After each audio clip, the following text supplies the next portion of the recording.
Welcome all of you students. In previous lecture, we discussed about the geometry of Young's double slit experiment, and we have got the relation for path difference, that is delta L. Now today's lecture we will discuss about the fringe width or bandwidth. So here first we will define what is a fringe width or bandwidth. The distance between any two successive bright or dark fringes in an interference pattern is called fringe width or bandwidth, and it is denoted by W or delta Y. First, we will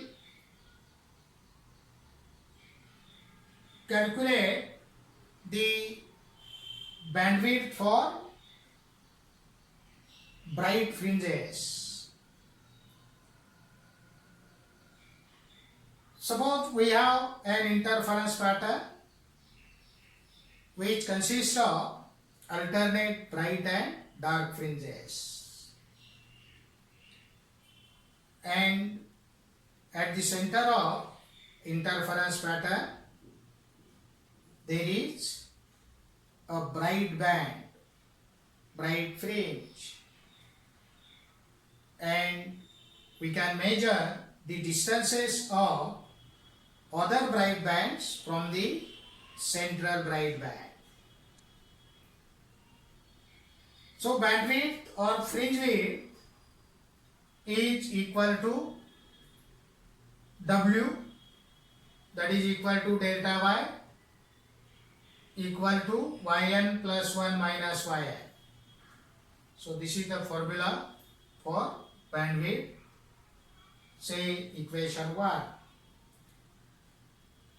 Then we can measure the distances of nth and n plus 1th bright bands from the central bright band, and that distances are, say, Yn and Yn plus 1 be the distances of nth and n plus 1th bright fringes from the central bright fringe.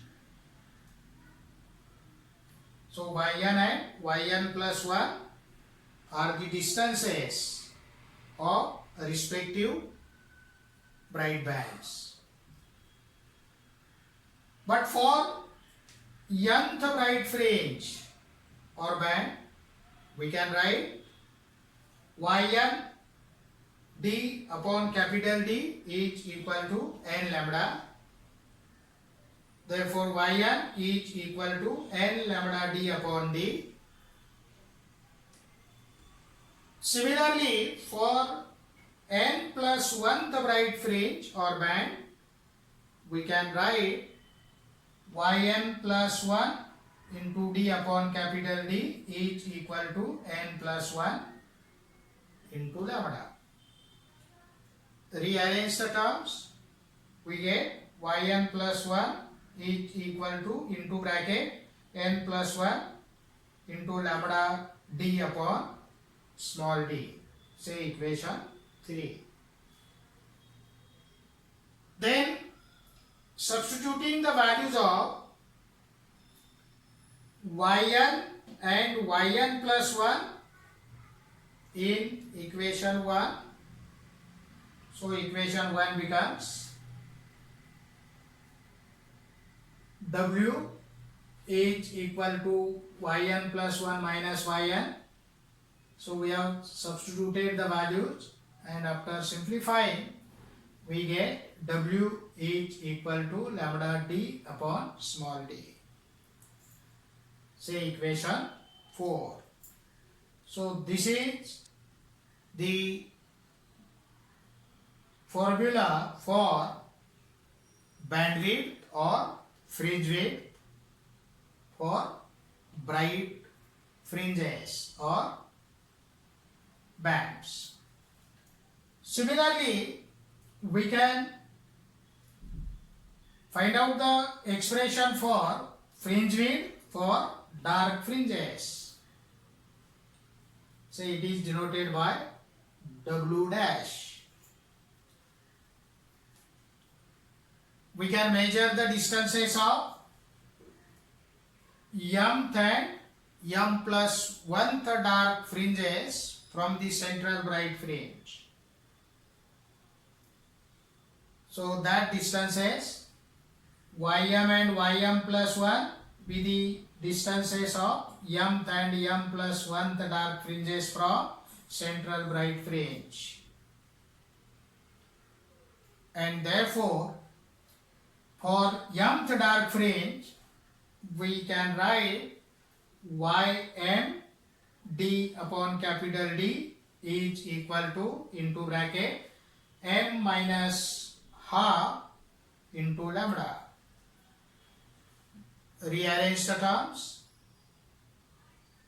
Ym is equal to into bracket m minus half into lambda d upon small d.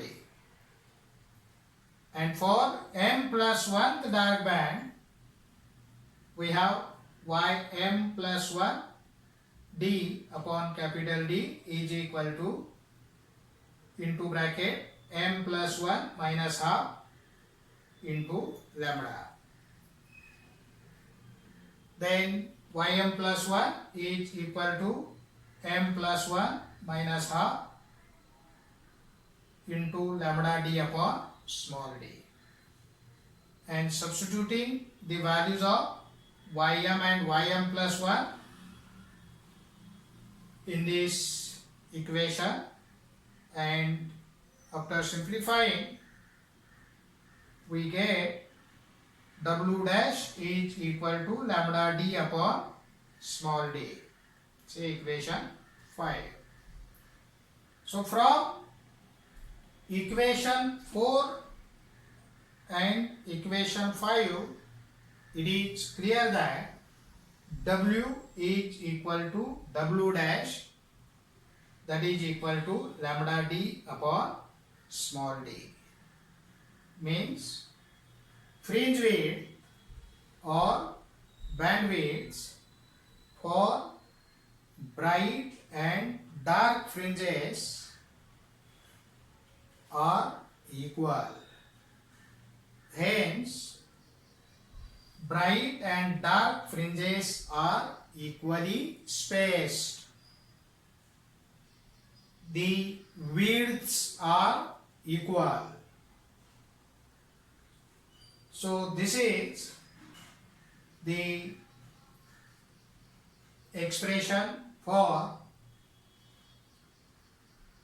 bandwidth or fringe width for bright and dark fringes.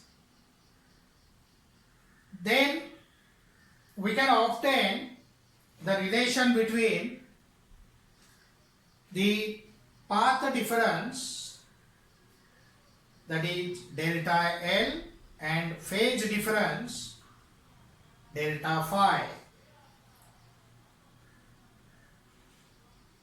Now we know that a phase difference of 2 pi corresponds to a path difference of 1 lambda.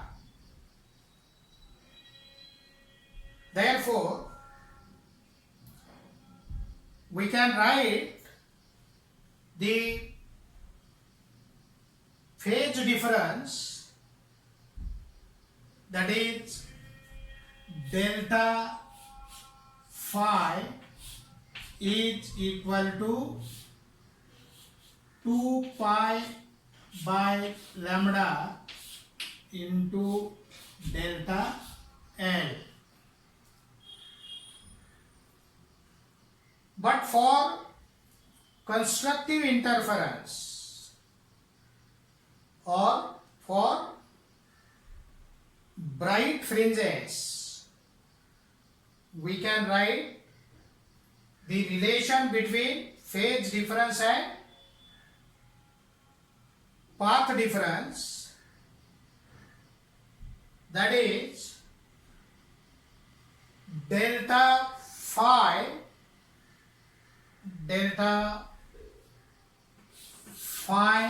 n is equal to n into 2 pi. Delta phi n is equal to n into 2 pi, where n takes values from 0, plus or minus 1, plus or minus 2, and so on. Similarly, for destructive interference, that is dark fringes, we can write the relation between the phase difference and path difference. Delta phi n is equal to, into bracket, n minus half into 2 pi, where n takes values from plus or minus 1, plus or minus 2, dash. So this is the condition for dark fringes or destructive interference pattern. So in this way, we have the relation between the phase difference and path difference. So this is all about the expression for fringe width and the relation between the phase difference and path difference. In next lecture, we will discuss about the new article, that is intensity distribution. Thank you.